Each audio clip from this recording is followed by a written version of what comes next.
enemies are not 7,000 miles from home. They sit in boardrooms. They are CEOs. They are bankers.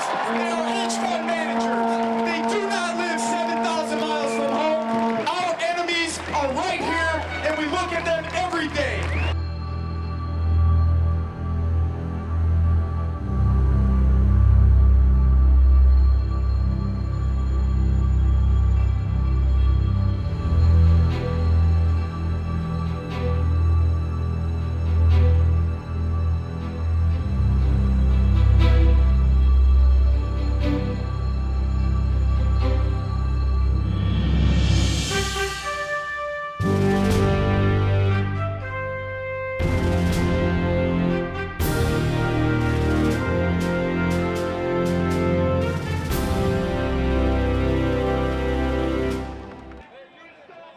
The biggest concern in Chicago was the very absence of a single defining image.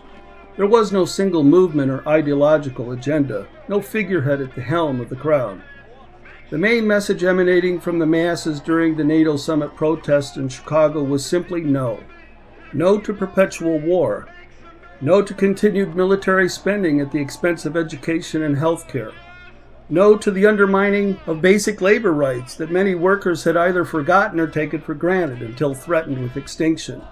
No to the draconian pieces of legislation like the National Defense Authorization Act that threatens civil liberties, criminalizes constitutionally protected expressions of dissent, and eviscerates fundamental due process protections of Americans so that they can be held indefinitely without charge or trial. So the slogan, "This is what democracy looks like," had a ring of both pride and puzzlement. What could we divine about the look of democracy from the faces of multiple political orientations contrasted against an overwhelming coalition of armed law enforcement? What is really killing America in actuality?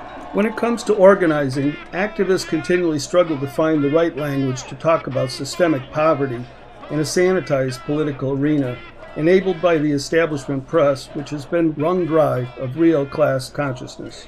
What could we divine from the look of democracy, from the faces of multiple political orientations, contrasted against an overwhelming coalition of armed law enforcement?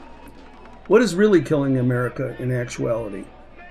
So the protests in Chicago and other communities like Oakland, Ohio, New York, and Quebec are beginning to blow some of the dust off the usable past of protesters by showing young people how economic security dovetails with social justice and human rights.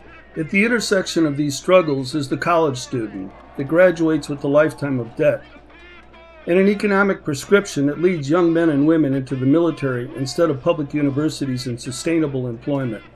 Nothing less than a squandering of human capital. Aided by the establishment press, our democracy is being silenced by a socially tone-deaf political system.